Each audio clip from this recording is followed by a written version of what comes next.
Hi, well here we are at the end of May, and I want to share with you a fun story. It's another mixed up fairy tale, and it's called The True Story of the Three Little Pigs, and it's told by a wolf. Now everybody knows the story of the Three Little Pigs, or at least they think they do. But I'll let you in on a little secret. Nobody knows the real story because nobody has ever heard my side of the story.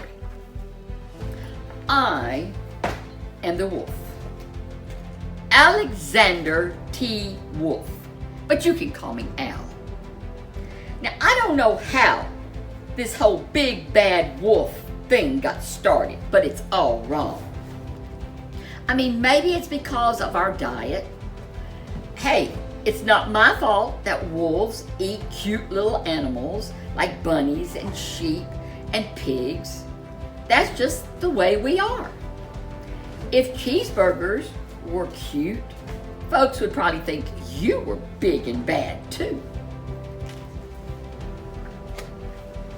But like I was saying, the whole big bad thing is all wrong.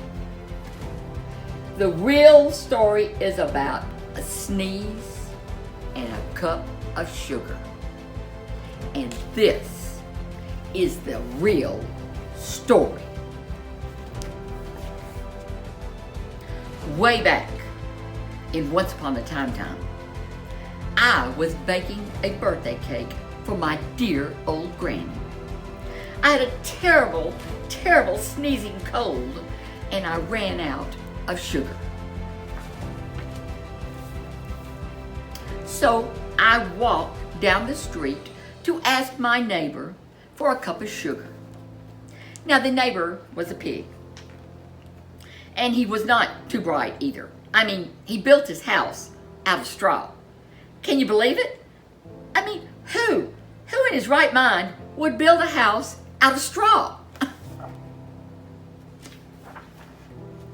So, of course, the minute I knocked on the door, it fell right in.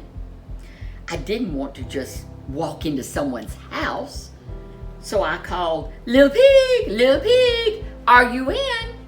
No answer.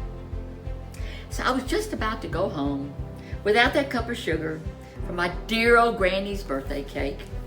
But that's when my nose started to itch, and I felt a sneeze coming on. Well, I huffed, and I snuffed, and achoo! And I sneezed a great sneeze. And you know what? That's when that straw house fell down. And right in the middle of that pile of straw was the first little pig, dead as a doornail. He had been home the whole time. Now it seemed a shame to leave a perfectly good ham dinner just lying there in the straw, so I ate it up. I mean, think of it as a big cheeseburger that's just lying around. Well, I was feeling a little better, but I still didn't have my cup of sugar. So I went to the next neighbor's house.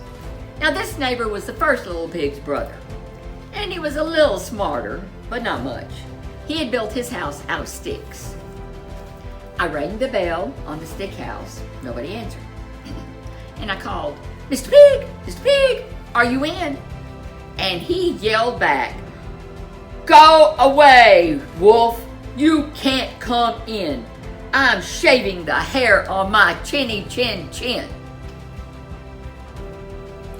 Well, I just grabbed the doorknob when I felt a sneeze coming on. And I huffed, and I snuffed, and I tried to cover my mouth, but I sneezed a great achoo! And you're not going to believe it, but that guy's house fell down as well, just like his brother's. And when the dust cleared, there was the second little pig, dead as a doornail. Wolf's honor. Now you know food will spoil if you just leave it out in the open. So I did the only thing that I could do. I had dinner again. Think of it as a second helping. I mean, I was getting awfully full, but my cold was feeling a lot better, and I still didn't have that cup of sugar for my dear old granny's birthday cake. So I went to the next house. Now this guy was the first and second little pig's brother. He must have had all the brains in the family because he had built his house out of bricks. I knocked on the brick house. No answer. And I called, Mr. Pig, Mr. Pig, are you in? And do you know what that little porker answered? Get out of here, wolf. Don't bother me again. Well, talk about being impolite. He probably had a whole sack full of sugar, and he wouldn't give me even one little cup for my dear old granny's birthday cake. What a pig. Well, I was just about to go home and maybe make just a nice birthday card instead of a cake when I felt my cold coming on. I huffed, and I snuffed, and I achoo! Again. The third little pig yelled, and your old granny can sit on a pin. Well,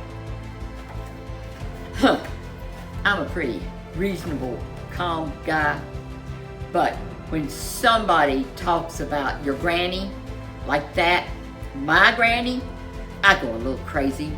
So when the cops drove up, yes, of course, I was trying to break down the pig's door. And the whole time I was huffing and puffing and sneezing and making a real big scene. The rest, as they say, is history. The news reporters found out about the two little pigs that I had eaten for dinner. And they figured a sick guy going to borrow a cup of sugar just didn't sound very exciting. So they jazzed up the story with all that huff and puff and blow your house down. And they made me into the big bad wolf. And that's it. That's the real story. I was framed. And you know what? I never did get that cup of sugar for my granny for her birthday cake. So maybe you could give me a cup of sugar now? The end. And thank you for joining me this month for the funniest of fun, mixed up fairy tales.